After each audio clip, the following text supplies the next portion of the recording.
Forget New Year, New You. This season is about slowing down, locking the doors, and cozying up at home with the one you really want to do nothing with. Your dog.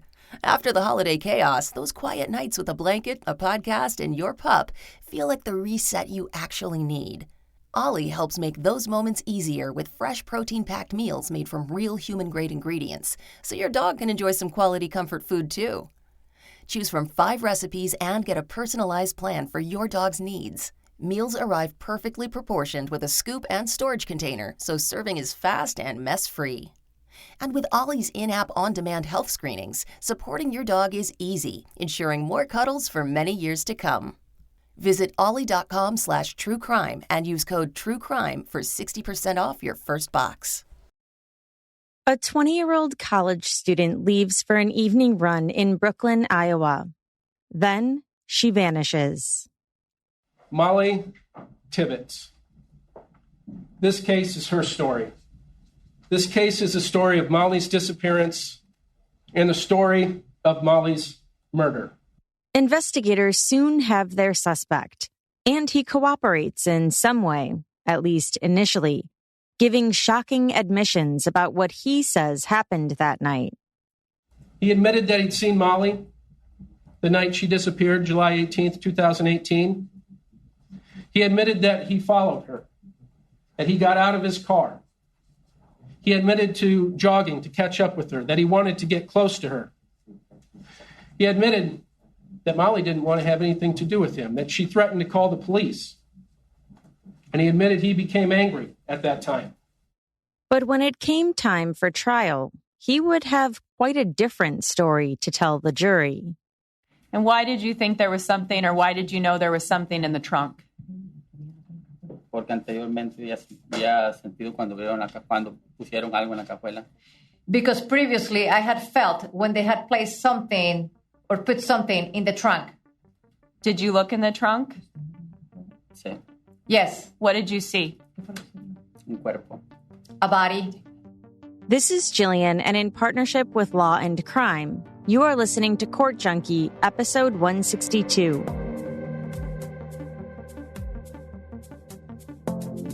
"20-year-old Mollie Tibbetts had just finished her freshman year at the University of Iowa in Iowa City. It was the start of the summer of 2018. That June, she attended her father's wedding and then spent the summer at home in Brooklyn, Iowa. She worked at a child care center at the nearby Grinnell Hospital. Mollie was still in a relationship with her high school boyfriend, Dalton Jack. They had started dating while he was a senior and she a junior. While Mollie had gone to the University of Iowa for college, Dalton had attended Hawkeye Community College for a year before deciding not to go to school and to work in construction instead. The couple had some problems during their 3 years together, but nothing reportedly unlike any other teenage relationship. And Dalton would later say he was hoping to propose to her. Mollie had decided to ultimately move in with friends instead of with Dalton, but the two were still together. In July 2018, Mollie was house-sitting for Dalton and his older brother Blake and taking care of their dogs. Both brothers were out of town for work. Dalton was in Dubuque for a construction job and Blake in Ames. Mollie was an avid runner. On the evening of Wednesday, July 18th, 2018, she set out for a run as she usually did. She had her phone, fitness tracker, and earbuds with her. The next morning, Dalton sent Mollie a text message that said, "Good morning, beautiful." Mollie didn't respond, although Dalton didn't notice at first since he was busy at the worksite. Later that afternoon, he received a concerning call from one of Mollie's friends. I received a call from Emily Fenner, one of her coworkers at the daycare, and she said that Mollie had not called or showed up for work. And do you remember about what time you received that communication? 4:30, maybe? So it was in the afternoon? Yes. Dalton told his boss that Mollie was missing and that he had to go home. He returned to Brooklyn and went straight to his brother's house. A crowd had gathered on the lawn and a police officer was there taking statements. And so the searches for Mollie began. Dalton and his brother went out that night, driving around looking for her. Additional organized searches were formed within the community, and before long, the state police and the FBI were brought in. Investigators quickly learned from those who knew her that Mollie would not have disappeared without telling anyone. 5 weeks passed and still no sign of Mollie. Investigators fielded hundreds of tips and looked into her phone records. They showed her rate of movement as she ran, and then her movement rapidly picked up, as though she had gone from running to being driven in a car. Investigators also looked into numerous suspects. The following is from search warrants released to the public after Mollie's disappearance. One suspect was a man in his 40s who lived along the route Mollie had taken that day during her run. Surveillance footage from a nearby car wash showed him washing his car, described as a dark color SUV, around 10:30 p.m. on the night Mollie disappeared. Another suspect was a local farmer who had a criminal history. His property was reportedly located about 200 yards from where Mollie's cell phone last pinged her network. Another suspect was 17 years old, who was friends with Mollie on Facebook. His brother worked with Dalton, and when questioned, he said he was at home on the night of July 18th, but then later said he may have been mowing a cemetery.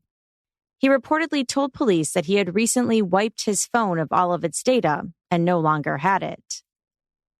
And yet another suspect was a man in his late 50s, originally from Nebraska, but who had been driving through Brooklyn in the days after Mollie disappeared. He had purchased a used car from a dealership nearby after telling them his car had broken down.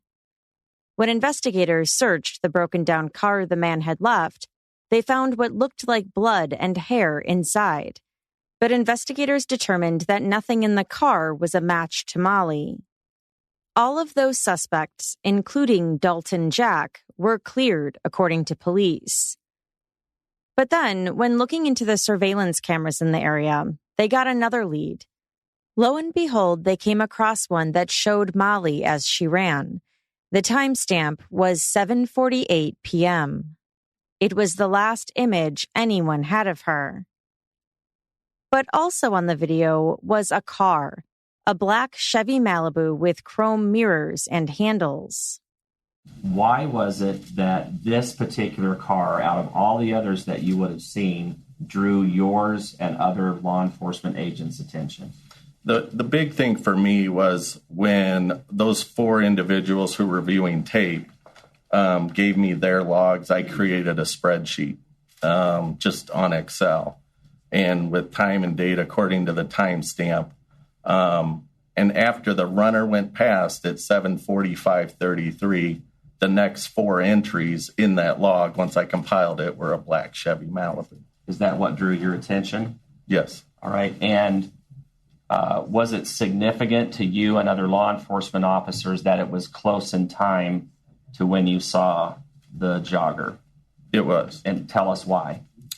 It was significant just being in the area. So it was just someone we really felt we needed to identify, whoever the driver was of that vehicle, to see if they saw something, if they knew who Mollie was or passed them or whatever. We just wanted to know who was driving that vehicle. Who was driving that vehicle? And would the driver lead them to Mollie? Investigators began trying to track down the vehicle in the surveillance video. Eventually, they came upon the owner's name, 26-year-old Christian Bahena Rivera. Christian was an undocumented worker at a local dairy farm.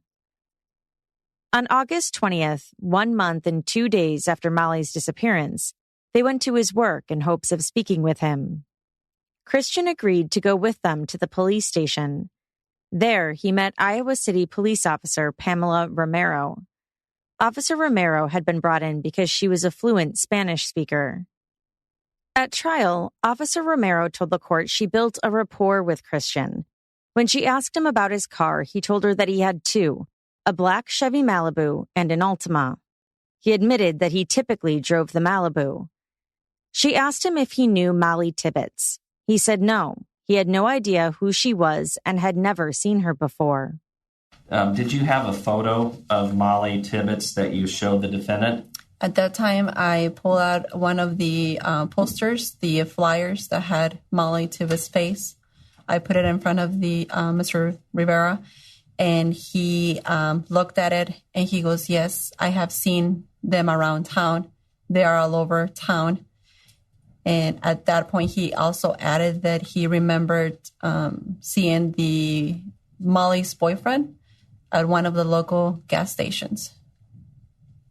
But initially, he denied having ever known Mollie Tibbetts. Is that true? That is true.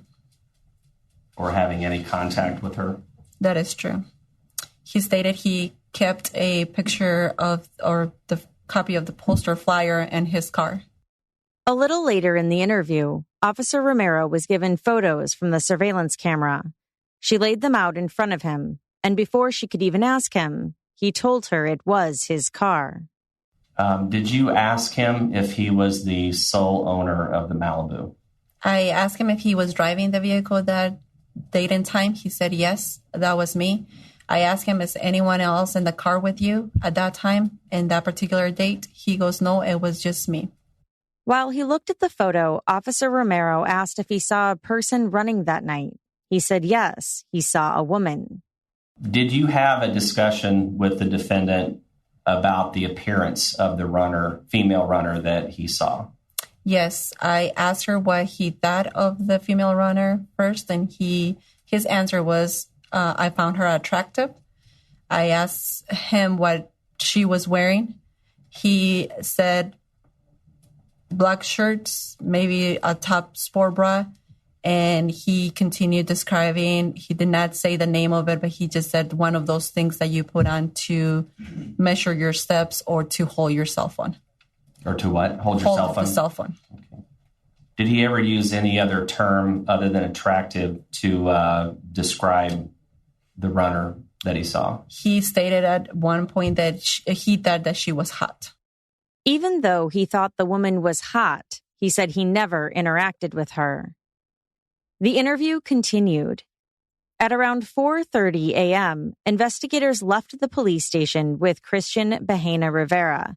He was taking them somewhere. And where did you go? We went to Mr. Rivera's residence and the farm that he worked at. I believe it was a property. Yes. All right. That's an area in southeast of Brooklyn, correct? I'm not familiar with the area, but yes, that's Powashik County.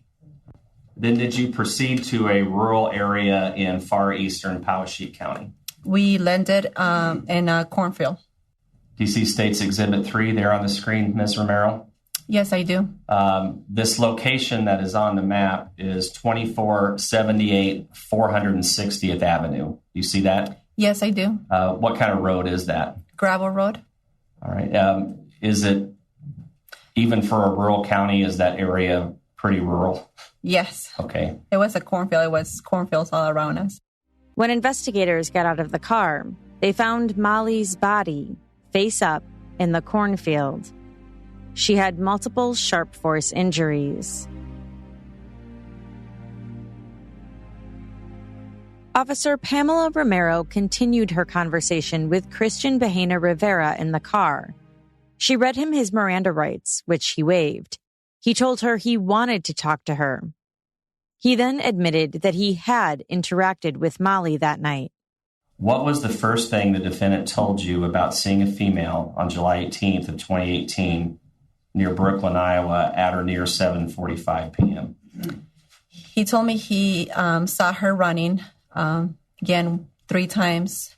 One of those times he parked his car behind her, ran after her or jogged after her, came close to her that she noticed him. She turns around, makes the attempt to use his cell phone to call the police. At this point, Mr. Rivera told me that he got angry and that is when they started fighting. He said Mollie tried to slap him and was screaming at him. Did this make him angry? Mr. Rivera said that this is when he became angry. Christian told her the details after that were a little fuzzy. He said usually when he gets angry like that, he blacks out. He said the next thing he knew, he was driving, and when he looked down, he saw Mollie's earbuds in his lap, on his knees. He said he then remembered that Mollie was in his trunk.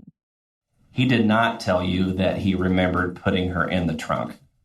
He stated that he did not remember putting her inside the car. He did not remember how she got there, but he did remember how he took her out of the vehicle. Officer Romero asked him what happened next. He then detailed how he went to the cornfield and dumped Mollie's body.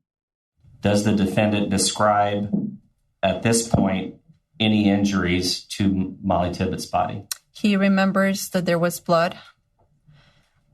He told me that he took her out of the car, put her on top of his shoulder, carried her inside into the cornfield, laying her down, covering her with corn leaves, and leaving right away. At no time did Christian tell her how he killed Mollie, but she continued to try and solicit more details from him. I went to ask him, Mr. Rivera, please just let me know, give me more details, how she got into the car, what happened to her, what did you do to her? His answer was, I brought you here, didn't I? So that means that I did it. I don't remember how I did it. Christian Bahena Rivera was officially arrested and charged with first-degree murder.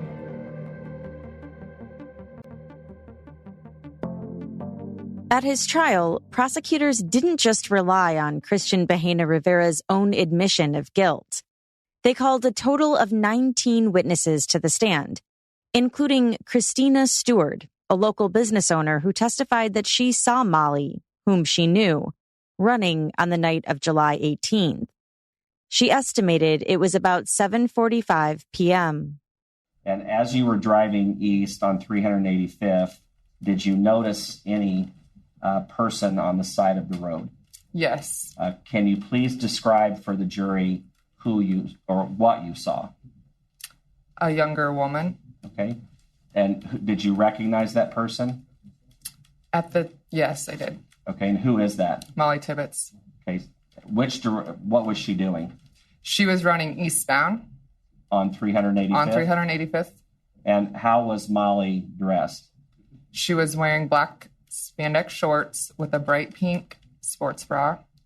And she also had the armband that held her phone that most joggers wear as they run. And did you notice anything about her hair? I noticed her hair. It was, like a low ponytail.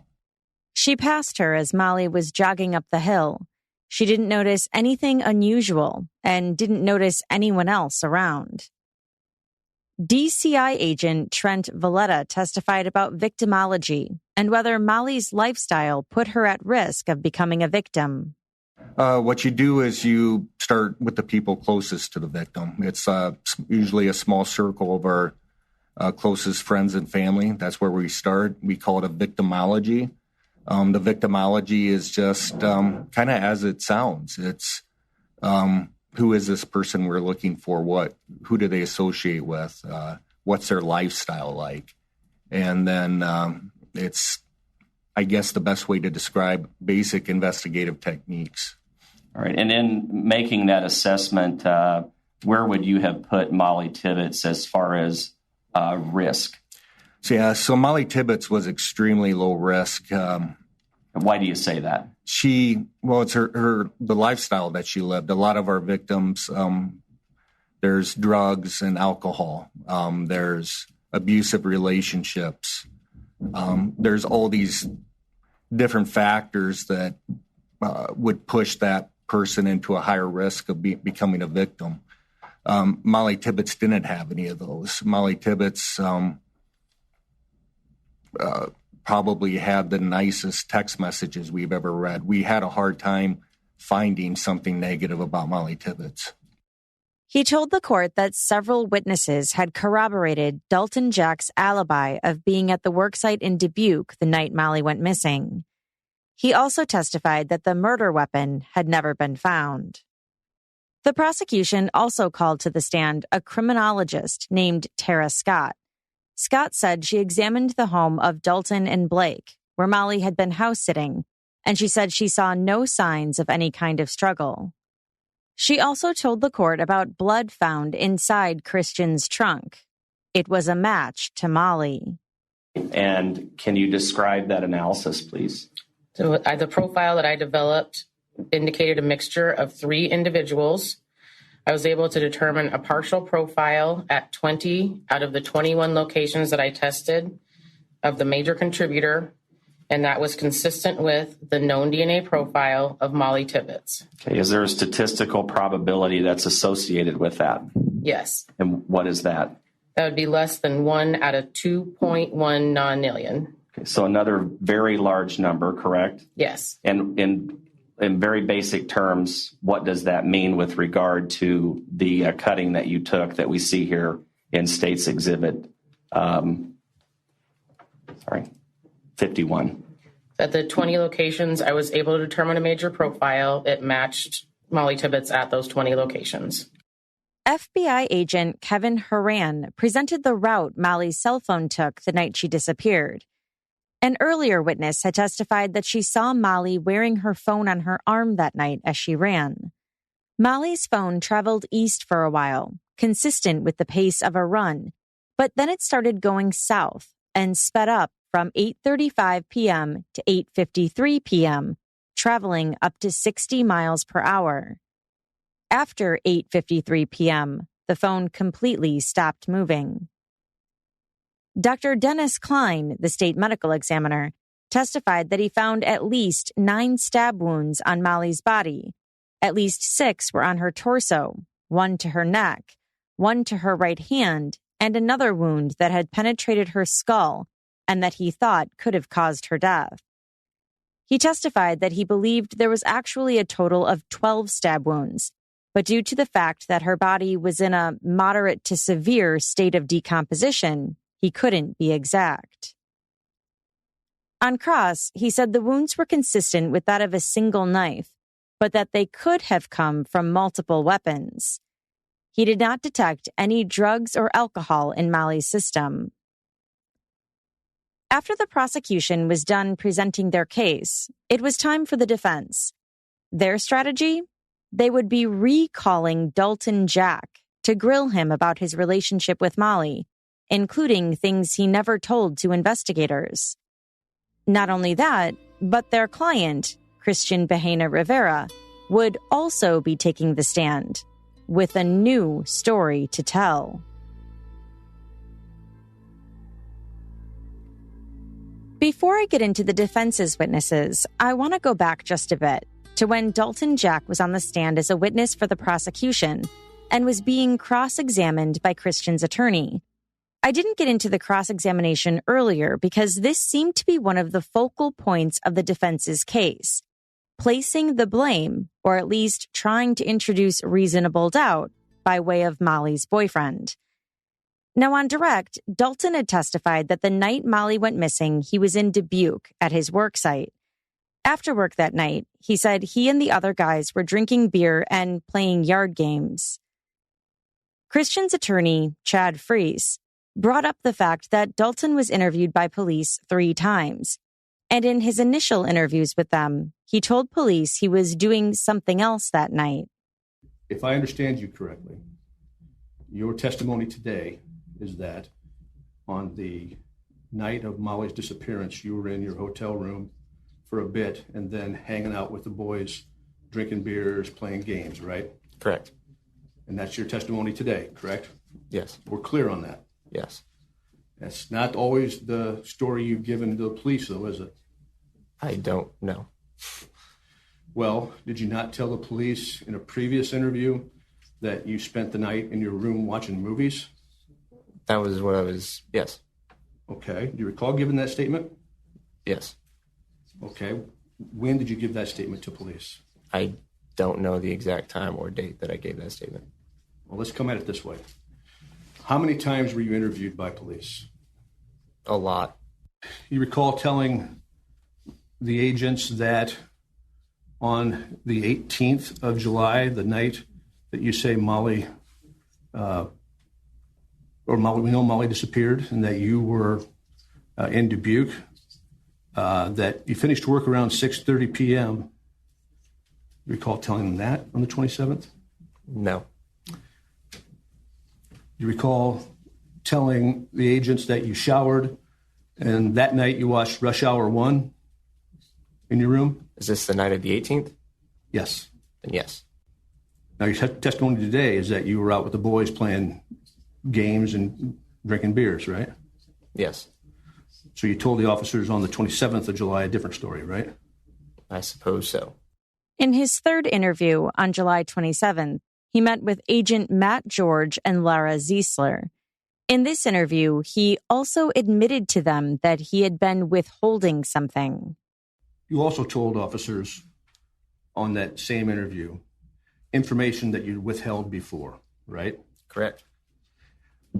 And that information that you withheld before was that you'd had a relationship with a woman other than Mollie, right? Correct. Overruled. Who was that woman? Her name was Jordan Lamb. Okay. And what did you tell officers the reason you withheld that information? I didn't deem it necessary. You didn't deem it necessary? I didn't think that it was pertinent to the case. So you didn't think it was pertinent to tell law enforcement officers that you having an affair on your true love was not pertinent to the case, right? I was 19 years old. So what?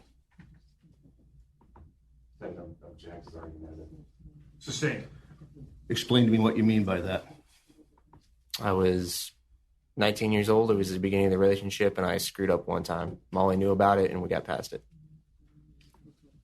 So it was the beginning of the relationship that you had an affair on Mollie? Yes. Dalton said the affair, as the defense attorney kept calling it, had happened not even a year after they had started dating.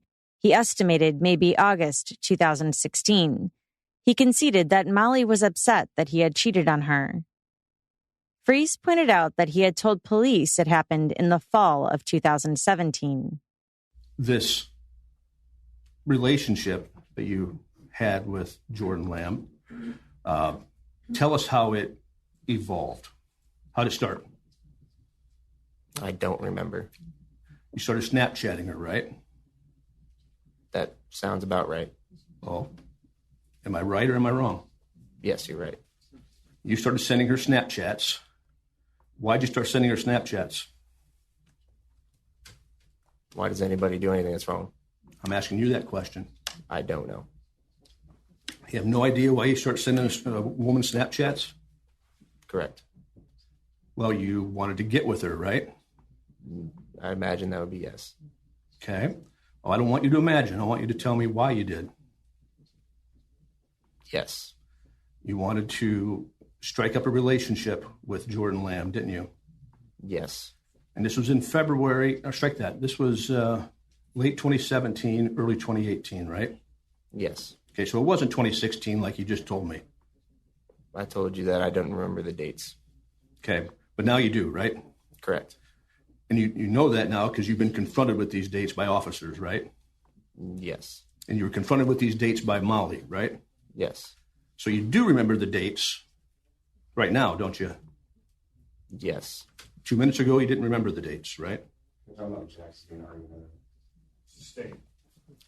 Freese asked if he told Jordan he was going to break up with Mollie. He said he didn't recall. And you were pressing Jordan pretty hard for her to be your girlfriend, right? I also do not recall. Okay. During this time, you had sexual relations with Jordan, right? Yes. You never told Mollie that, did you? Mollie knew. When did Mollie know? Mollie knew when she confronted me about it. And how did Mollie find out that you were having sexual relations with Jordan Lamb? She went through my phone while I was asleep. She went through your phone? Correct. When? When I was asleep one night. Was this before or after Jordan Lamb busted you by telling Mollie? That was during. That's the reason she went through my phone. Okay. So you'd agree with me that Jordan Lamb messaged Mollie to share with her what you had been doing with Jordan, right? Yes. And Jordan told Mollie that you were trying to get with her, right? I don't object. He's not going to have no basis for that knowledge as to what Jordan told Mollie. Sustained. Was there information on your phone about Jordan and Mollie talking? I do not recall. Okay.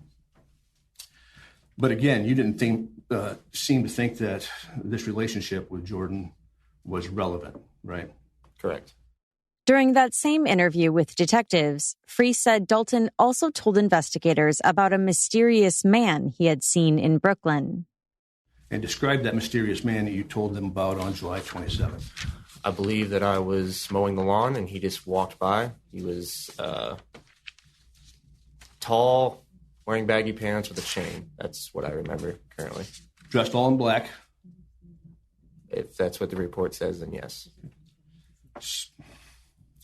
And you had just recalled that day as well? I don't know. Okay. You agree with me you'd never given that report of a mysterious man wearing black walking around Brooklyn before July 27th? The report of the man walking around Brooklyn was after Mollie had already disappeared. Okay. Dalton was asked if he recalled Mollie texting him towards the end of the day on July 18th, asking him if he had a better day. He said he doesn't remember. He was asked if he recalled texting Mollie at 8:18 that night, telling her that his phone data straight up won't work. He said he doesn't remember that. You have no recollection of texting Mollie at 8:18 p.m. on July 18th saying, my data straight up won't work? I don't. The last message you sent your girlfriend on the day she was abducted? Correct. Okay. Freese then pointed out that 3 days before Mollie went missing, she told Dalton that she was upset and sad because of his relationship with Jordan. Dalton agreed that was true. The day before she ends up missing, you learned that she and Hope Beck had talked about your relationship with yet another woman named Tara, right? Objections, calls for hearsay. Overruled. I don't recall that at all. You don't know that? No. Either you don't know it or you don't recall it. Don't recall it. Okay. You told police that they asked you if Mollie was jealous. You told her that there was a woman named Tara as well, right? If that's what the report says, and yes. I'm not asking what the report says. I'm asking you what you said. I don't recall. You don't recall telling the police about Tara? No. Was there a Tara? Yes. Okay, so there's another woman that you had at least some conversations with, right? Yes. That was during your relationship with Mollie? That was simultaneous to starting the relationship with Mollie. Freese then pointed out that Emily, the woman who had called him to tell him about Mollie being missing, was also someone he had had a prior relationship with before Mollie. You and Mollie had conversations in the weeks and month leading up to her abduction about Emily asking about you, right? I don't recall that at all. There wasn't time where Emily would be at parties and stuff and ask about you? I don't object. Calls for speculation, calls for hearsay. Sustained. Okay. Emily Fenner, when she texted you, that's what she did. She texted you, right? She called me.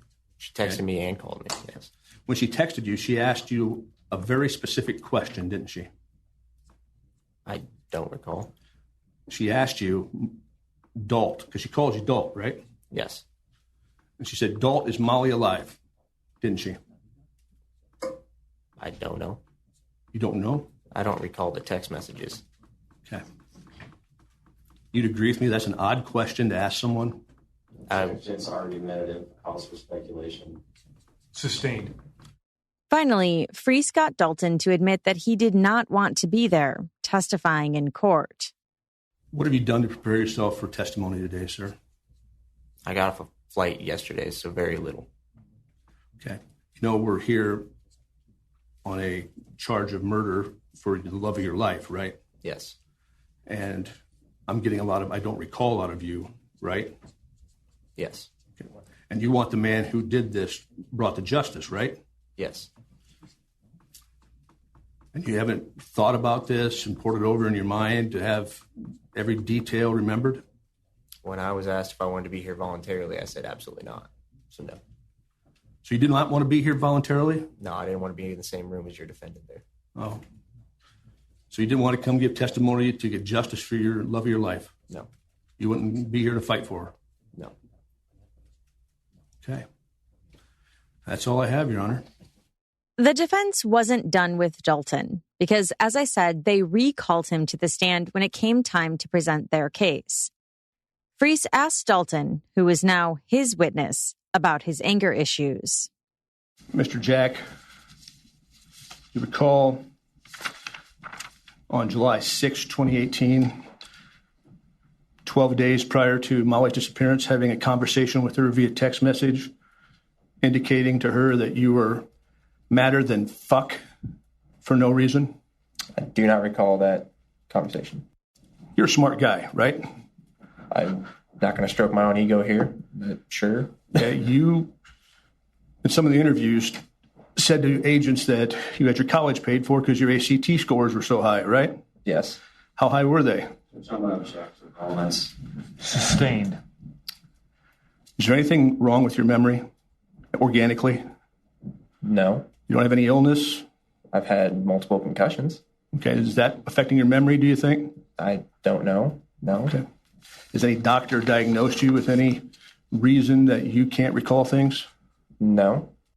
Have you ever told anyone at any time on this planet that you black out when you get angry? I don't recall. Okay. If there's a record that says that, would you agree with me that that record is more accurate than your recollection? Absolutely, yes. Okay. That's correct. You recall in October 30, 2017, you and Mollie's relationship kind of hit a real bump, didn't it? I don't recall that either. No. That's when she told you she was moving in with friends. Then, yeah, I remember. And that upset you? Yes, it did. You told her you were angry about that? Yes. She was ditching you? Yes. That's the term you used, right? Yes. And even in that date, you told her you were thinking about breaking up during college, right? I don't recall that at all. Dalton admitted that out of him and Mollie, he was much more likely to become angry of the two. But he said there was at least one instance where Mollie wanted to have a confrontation. Dalton's relationship with Jordan was an ongoing disagreement between the couple. While on the stand, Freese continued to approach and let Dalton read through his text and Snapchat logs to refresh his memory. So we know in 2017, Mollie's upset with you because you're having some sort of relationship, whether it's texting or whatever with Jordan. And we know it happens again in 2018, right? Yes. Okay. So between June of 2017, when Mollie takes the promise ring off, and tell us what the promise ring signifies. Promise ring signifies, like, it's not an engagement ring. It's like a precursor to an engagement ring, I guess, if that makes sense. You promised yourself to her. Yes. You gave her this ring and said, I'm yours and yours only, right? Yes. You gave her an oath of fidelity, right? Yes. And then a month later, she finds out you weren't living up to that oath, right? Yes. Freese then straight out asked him if he had anything to do with Mollie's murder. Now, it's your testimony, Mr. Jack, that you had nothing to do with Mollie Tibbetts' abduction. Is that what I am to understand? Yes. You had nothing to do with Mollie Tibbetts' death, right? Correct. You loved her too much, is that right? That, and I wouldn't harm her or any innocent person, but yes. You two were going to get married, is that right? Yes. Did she know this? Yeah. Okay, what were the plans? Plans were my brother's wedding was to be in Punta Cana about, I don't remember the exact date, but it was August. We had already gotten passports and everything to go down there. And like I was going to propose on the beach down at Blake's wedding. Dalton was then asked when was the last time he spoke to Jordan. In terms of Talk. no, she messaged me about coming here to testify. That would be the last time that I talked to her. How'd she message you? Over Snapchat? She called you over Snapchat. Yes. And you two talked about your testimony? No, she just asked me why she was having to come here. That's about it. Okay. Freese also questioned his last text message to Mollie, "My data won't work." But it wasn't the only communication or lack thereof he wanted to discuss. Last week when you were here testifying and you truly realized that she was missing, you took some action. You recall that testimony? In terms, I remember what I did whenever that happened, yes. Sure. What'd you do? I immediately started making phone calls and getting people to try to check on her. Okay. Did you try to call Mollie? Yes. How many times did you try to call Mollie? I don't have an exact number for that. I'm sorry. Well, guess for me. A guess would be completely inaccurate, but I'll give you maybe 10. Okay. Is it possible you only called Mollie one time? Sure. Yes. Okay. So, how many times did you text her? I also don't have a number for you on that one. Okay. So if the records show you only called her one time, that would be the accurate number. Absolutely, yes. Explain to me why you only tried to call your girlfriend who was missing one time in the days following her disappearance. I don't know. I've tried to get other people to look for her as well. She's the love of your life, right? Yes. And you're not blowing up her phone? I don't know if I did or not, but I don't know why I would only call her one time. Prosecutor Scott Brown cross-examined Dalton, ultimately asking if he had anything to do with Mollie's murder, and if he had anything to do with how her body was found. Did you take officers to that location to find Mollie Tibbetts? No, I did not. Did you place corn stalks on her body in order to conceal her from anyone that may be looking? No, I did not. Mr. Jack, did you have anything at all to do with the disappearance or murder of Mollie Tibbetts? No. That's all I have.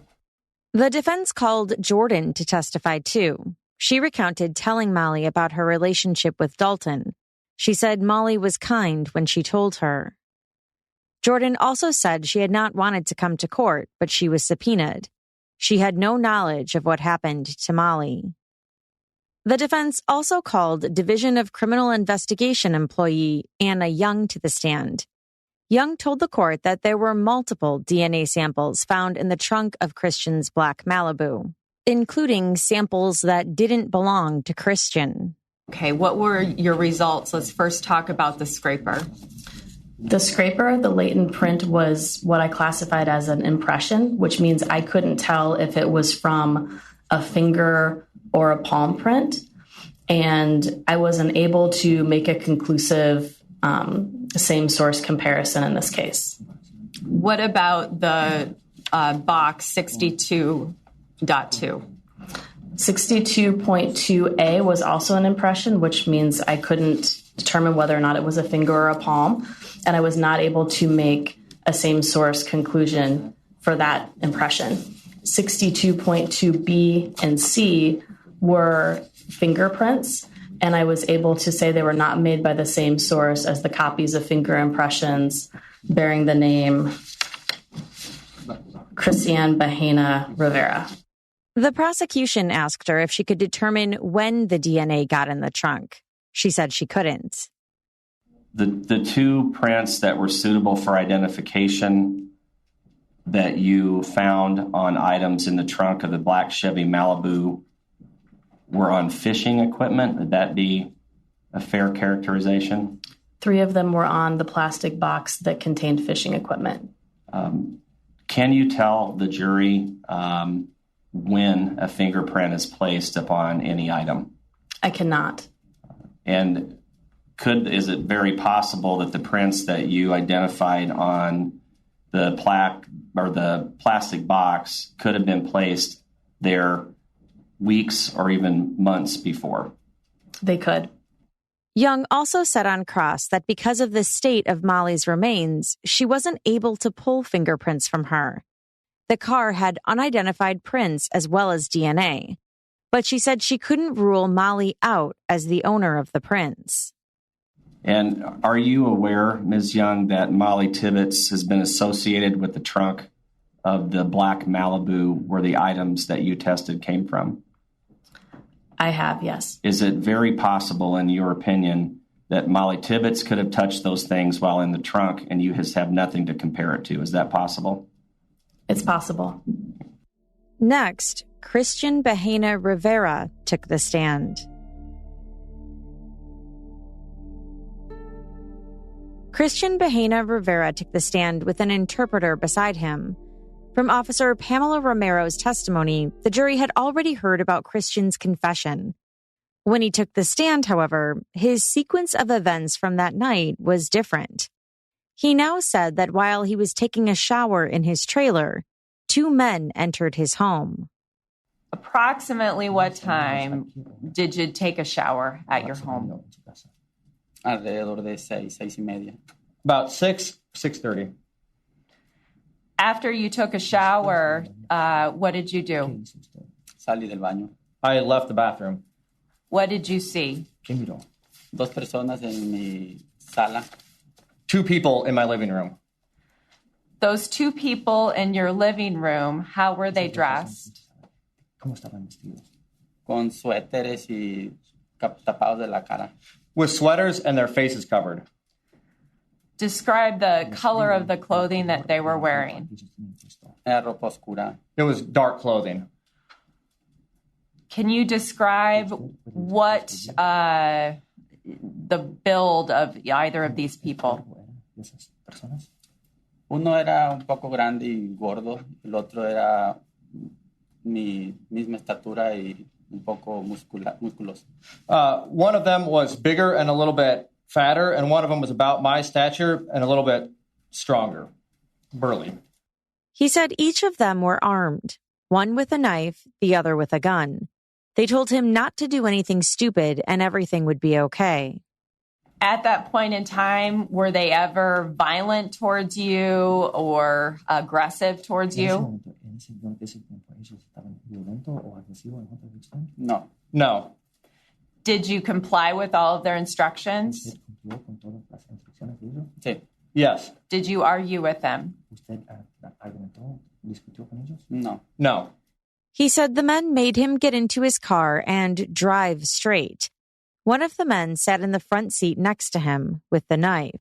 The man with the gun was in the back. Once they got to Brooklyn, they went into town. He said the men were trying to crouch down as much as they could in their seats. He said he saw a person jogging along the side of the road. Did they make any comments while you were driving? Sí, uno le dijo al otro algo sobre alguien corriendo.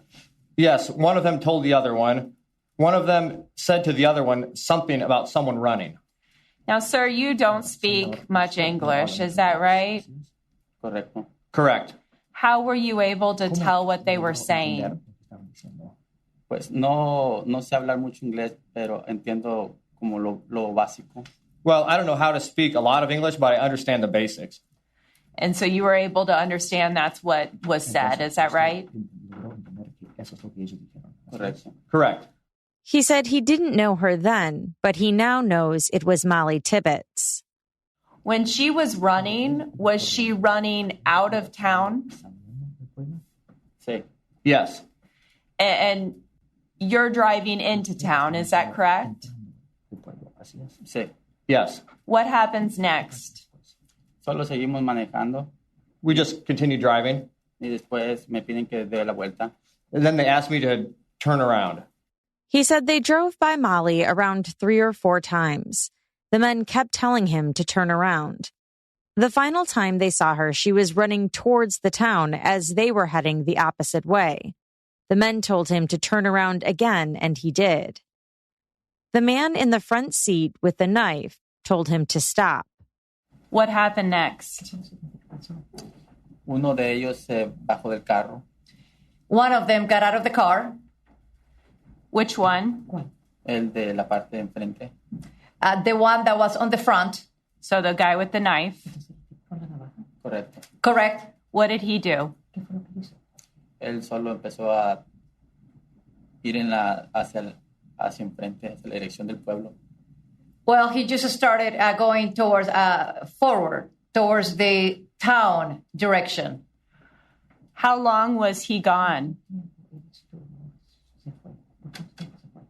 Alrededor de 10-12 minutos. Around 10 to 12 minutes.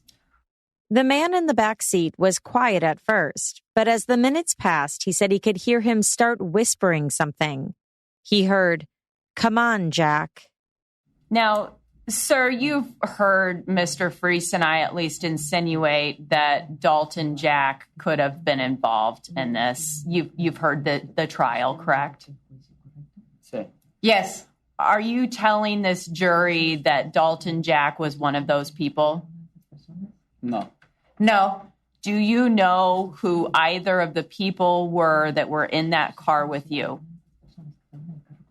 No. No. About 12 minutes passed. The man with the knife came back to the car and got in. Christian said they asked him to continue driving, and so he did. They told him to stop after about 300 meters and asked for his car keys. The men got out of the car and he heard them opening the trunk. He heard a movement in the car, and then the trunk closed. The men got back in and asked him to turn the car around, which he did. They told him to keep driving towards the gravel road. He drove for several miles for about 5 to 8 minutes. He said they gave him directions that led him to a cornfield. There, the men got out of his car, taking his keys and phone. They told him they knew his daughter and his daughter's mother, and that they would take care of them if he ever said anything. Then they disappeared. He said that's when he looked in the trunk. Well, obviously, I knew there was something in the trunk. And why did you think there was something, or why did you know there was something in the trunk? Porque anteriormente había sentido cuando pusieron algo en la cajuela. Because previously I had felt when they had placed something or put something in the trunk. Did you look in the trunk? Sí. Yes. What did you see? Un cuerpo. A body. Was that the body of Mollie Tibbetts? Sí. Yes. He said Mollie's body was very heavy and there were no signs of life. He told the court he removed her body and placed her in the field, hiding her with corn stalks. Did you cover her with corn? Sí. Yes. Why did you do that? Porque no quise dejarla como que estuviera muy expuesta al sol. Because I didn't want to leave her, I didn't want her to be too exposed to the sun. Christian didn't just hide the body. He had gotten rid of other evidence, too. He said that in the trunk with Mollie's body was his cell phone and keys, and Mollie's cell phone, Fitbit, and earbuds. He removed all the items and then tossed them out on the side of the road. Now, sir, you didn't tell a soul about this for over a month. Is that right? Correcto. Correct. And if you weren't approached, you would have taken this night with you to the grave. Isn't that right? Lo más probable. Most probably. Why didn't you call the police or let investigators know what happened? Porque sabía que si lo hacía de alguna otra forma iba a estar involucrado. Because I knew if I did it in any way, I was going to be involved. Were there any other reasons that you did not call law enforcement? Sí. Yes. What were they? Porque recordaba que ellos me decían si decía algo, iban a hacerle algo a mi familia, a mi hija y a mi novia. Because I remember that they said that if I would say something, they were going to do something to my family, my ex-girlfriend, my daughter. He said they mentioned his daughter's mother by name. Christian said he called no one. He went home. Later, when police identified his car from surveillance video, he spoke with them, but he left out the part about the two men. The defense asked him about the interrogation, the length, why he didn't say anything about the men, how he was treated. He said he never planned on telling the authorities the truth. Did they ever use the phrase, help yourself? Yes. And what did you take that to mean when they used that phrase?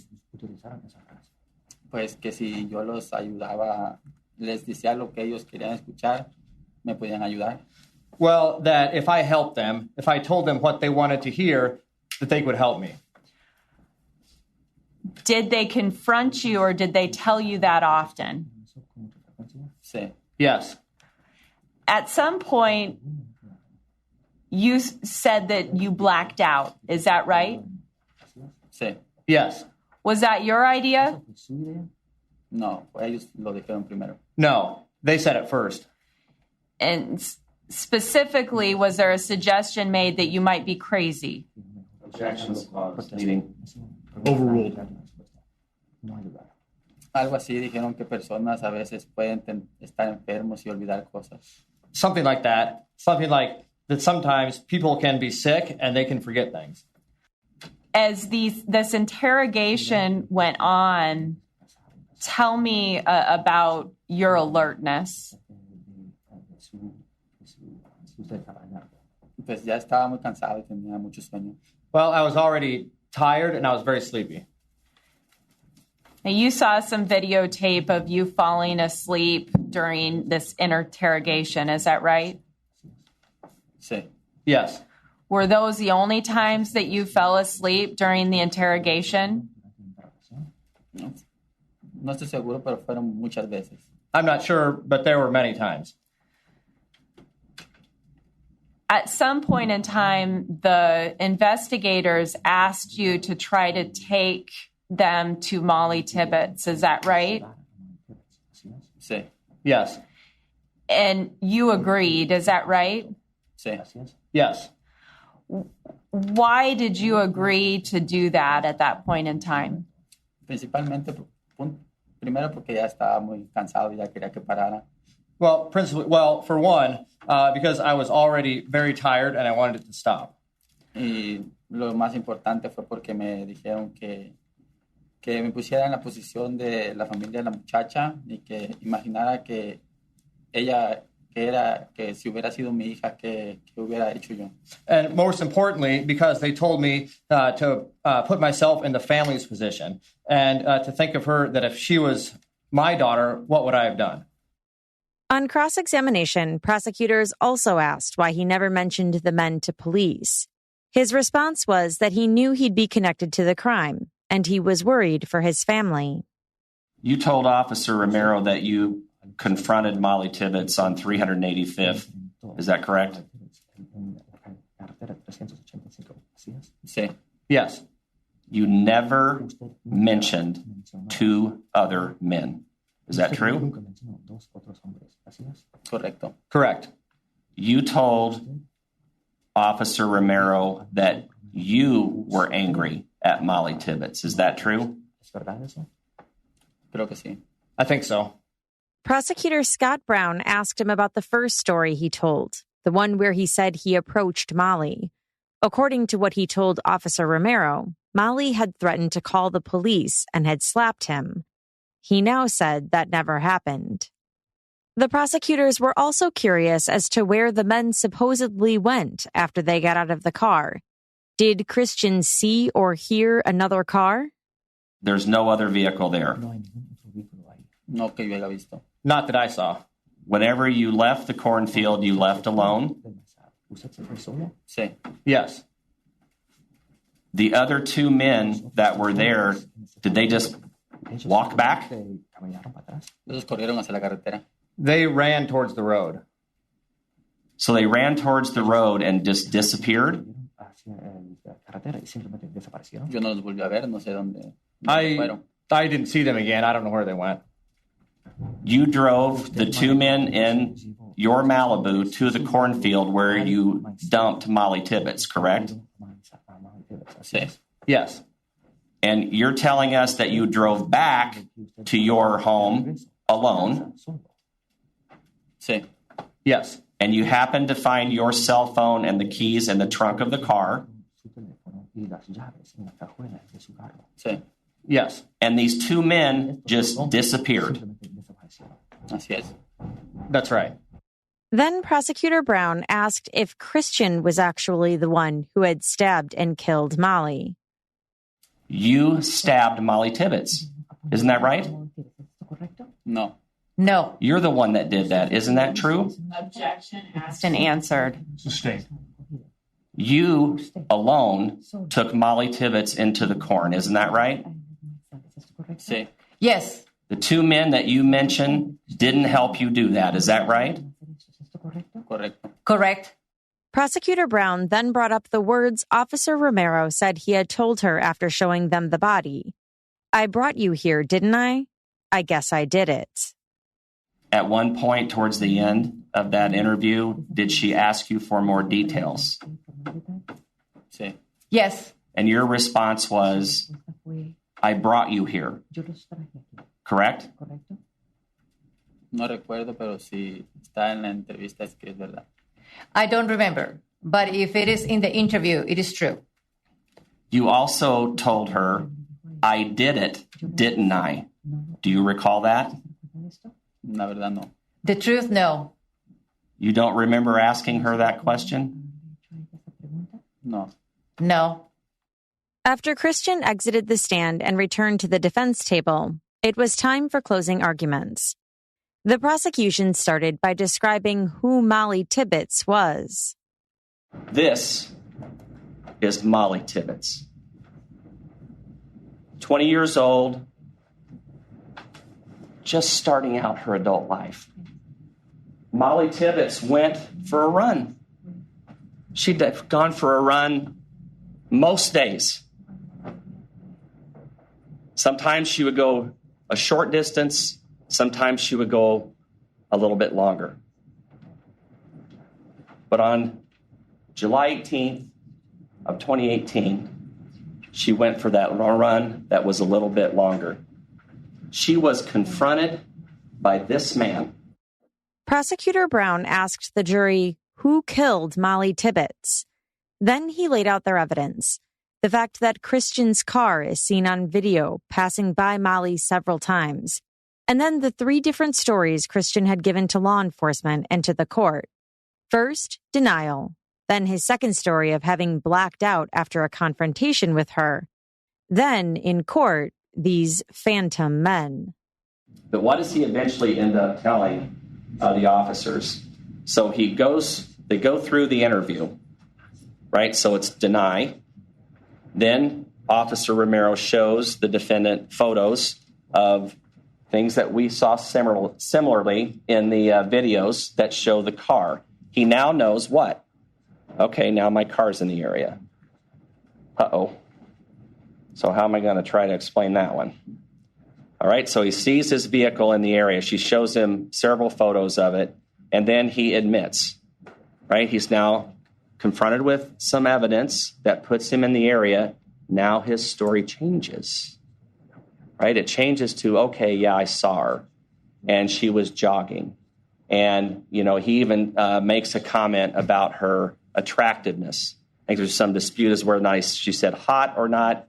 Hot, pretty, whatever it is, right? He is talking to Pamela Romero, Officer Romero, about the way that Mollie Tibbetts appears. All right? Story 2. Okay? First one was to deny. Second one now, when shown evidence that his car is in the area, he now moves to, okay, I saw her. Yeah, I did. That's my car. She's in the area. And he tells the officer. He said investigators looked at other suspects, but nothing else panned out. Other suspects that's been raised here Here's some of their names: Dalton, Jack, Cheney, Pexa, Tomatich, Ishorn, Culver, all these other names that come up. The cops ran these leads to the ground. They looked, right? They talked to these men. They could find no connection, right? Are they just supposed to ignore everything that Christian Rivera's told them at the end and keep hammering on these guys and keep coming back to them? Or do you follow the evidence in the case? Right? They followed the evidence in the case. There's no evidence that any of these men on that list, including Dalton, who we'll talk about a little bit more specifically later, had knowledge of the defendant, knew who he was, had any connection to his Chevy Malibu, or had any real reason to harm this young woman. None. He ended his closing arguments by asking for justice and stating that Christian was guilty beyond a reasonable doubt. Defense attorney Chad Freese agreed with the prosecution that Mollie was an innocent victim and started his closing arguments much the same way. The other thing I want to make very clear is that Mollie Tibbetts is truly an innocent victim. She was absolutely an innocent victim here. No doubt about it. This young woman was a spectacular young woman. She was destined to do great things. She was destined to become the change that she wanted to see in the world. He didn't dispute that Christian showed police where the body was, or that his client was the one who had placed her there.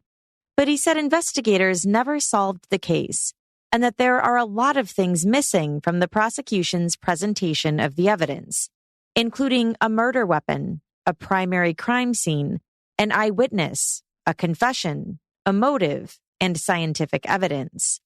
He said they wholeheartedly disagree that what Christian told Officer Romero was a confession. He also questioned the investigators' tactics, including Christian's 11-hour interrogation. This was an 11-hour interrogation. 11 hours, okay? After he had worked a full day at the dairy. Okay, now he works at the dairy. That's hard work. And if you think it's a coincidence that they waited till the end of the workday to get this guy and bring him back and question him, you got another thing coming. So he'd worked since 4:30 in the morning. They get him. He voluntarily agrees to go speak. He's compliant. He's a yes man. Some of the investigation was sloppy, but it really got sloppy when Christian Bahena Rivera got targeted. Because, folks, what happened here was they closed a case. They didn't solve a case. He said there were also problems with the DNA evidence from Christian's trunk. Problem is with the DNA is exactly what the reports tell us, and then as explained by Dr. Spence. And that is, first of all, remember the testimony was that the investigators and the lab didn't test the trunk liners until a year later at Mr. Brown's request. So investigators didn't deem it even relevant to try to find someone else's blood, Mollie's blood, inside the trunk. They had it on the trunk liner, on the gasket, that little piece of blood you saw, but not to see if she was actually, her DNA was in the trunk. We're glad that Mr. Brown asked for that because it gave us some very compelling findings. Okay? Now, the DNA that was found on the trunk liner, okay, there's item 59-3. And that's a really small, less than a dime-sized cutting that Tara Scott took. Okay, small. It had 10 accounted for alleles, those little identifying markers that Dr. Spence talked about, that were not from Christian Bahena or Ms. Tibbetts. They came from an unknown male beyond the major presence of Ms. Tibbetts. So an unknown male was there. And we know that from the Ms. Scott herself, it was a mixture of three people. 3 people. And what's important is Miss Tibbetts' DNA is on that very small spot, mixed in with 3 people. Okay? Right there in that very small spot. Item 60.1, there were 14 unaccounted for alleles, not Miss Tibbetts and not Christian. 61.1, 5 unaccounted for alleles. Can't tell if it's male or female. Basically what it tells us is there's other people's DNA in that trunk mixed with Mollie Tibbetts in those very small portions. Not somewhere else in the trunk, but right where Mollie Tibbetts' body was, in the exact spot. Why is that important? Because we have no other DNA to exclude anyone, folks. Again, victimology. Why on earth would you not take Dalton Jack's DNA? He admitted the sources for the DNA are unknown, and that's when he brought the jury's attention back to Dalton Jack. He brought up the affair and anger as possible motives. That brings us to Dalton Jack. Ask yourself this question. Why did the state even call Dalton Jack as a witness? Think about that. What do you have to add? He wasn't in town during the abduction. He didn't know who committed any of the elements. He wasn't here. That's what they're saying. He was in Dubuque. He had nothing to add. He wasn't a witness. Where was he? Why? What did he know, really? They knew he was a problem. They knew from the jump that this guy was a problem. That's why they investigated him and questioned him after they cleared him. Remember, Mr. Jack didn't even want to be here. Didn't want to be here for the love of his life, to make sure she had justice. What kind of person is that? Well, it's the same kind of person that would have an affair on the love of his life while he was planning on getting engaged to her. It's the same kind of person that would portray their relationship as rosy to the public while it's rocky in private. It's the same kind of person who was losing control of Mollie. She was going to fly. She was outgrowing this man. He was angry. He has a history of being a fighter, and they knew he was a problem. And his alibi that the state gave you was his inconsistent statements. No video cameras from the hotel. Not a single receipt that shows that he was at Walmart or got gas or went to the gas station. They got any beer. Nothing. No time cards. Cell phone towers, we talked about those. We know where Miss Tibbetts was, but we don't know where Dalton was. Easily found. I went on to ask him, you didn't want Mollie moving in with friends. You wanted her moving in with you. Answer. I was upset that she went back on the plan that I had been going with for the last year and a half after that. You were angry, I asked. He said, correct. He told the jury they had to judge what the truth was. He said his client was not a monster who would do this, that there was more than enough evidence for reasonable doubt. The prosecution was given the chance for rebuttal. Prosecutor Brown immediately defended Dalton, pointing to his and Mollie's ages, and how at their age it's not uncommon to break up and get back together. They ran Dalton Jack to the ground in this case. They interviewed him multiple times. They looked at him, right? They found out what his history was, what his that he'd had this brief fling with another girl named Jordan. And by the way, when you're 18 years old, it's not like I've been married 32 years and I got 3 kids, okay? That'd be a lot different, let me tell you, okay? But he's a kid, right? What do you do if you're not getting along with your girlfriend? You break up with her, right? You don't take her out in the country and stab her to death. Does that make sense to you?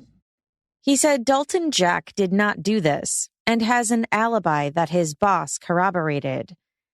He said Christian's new story is not believable. He knows after sitting through all this evidence, he's under a pretty big rock, right? And he's got to come up with something else. He's got to come up with a story to describe or explain away why he led the officers to the body, right? So what's he come up with? What's the context of this? He's now seen all the evidence against him. His statement with Romero ended with him charged with murder, right? He tried to give them a story. He told them what happened, right? Which is probably a lot closer to the truth. But now he knows that got him charged. He finds out later, as Mr. Freeze pointed out, that the DNA didn't come in until later, that it is all that Mollie's blood is in the trunk. He has had access to all the evidence in this case. He has had access to the video. He knows his car puts him there. He asked the jury to follow the evidence to reach a verdict of guilty. The case then went to the jury. They deliberated for 7 hours over the course of 2 days before they returned to the courtroom. On May 28, 2021, their verdict was read: guilty of murder in the first degree. Christian Bahena Rivera will be held without bond while awaiting sentencing. After the verdict was read, Law and Crime spoke with both the prosecution and the defense. Defense attorneys Chad and Jennifer Freeze were disappointed with the verdict, but said they're planning on filing appeals. The prosecution, however, was pleased. They also said they were able to talk to Mollie's family after it was announced. Yeah, we just spoke to the family for a few minutes afterwards. They're relieved. They're pleased with the verdict. It's just the family of Mollie Tibbetts is just a great bunch, and they've been awesome to work with in this circumstance. Of course, it's always very tragic, and whenever something like this happens to a family like them or any family, and they've just been very supportive of everything we've done, and we just wish them the best and moving forward. And that's all for this episode. As always, I'd love to hear your thoughts on this case. Do you agree with the verdict? Do you think the two men Christian Bahena Rivera mentioned existed? Let me know by joining the conversation on Instagram @CourtJunkie, by tweeting me @CourtJunkiePod, or by emailing me at podcast@CourtJunkie.com. This episode was researched and written by Polly Katowski with Law and Crime. You can follow her on Twitter and Instagram @PollyKatowski. If you'd like to hear these episodes without the ads and hear additional Court Junkie bonus episodes, check out my Patreon options at courtjunkie.com/support. And be sure to subscribe to my YouTube channel at youtube.com/courtjunkie. Thanks again for listening. Until next time.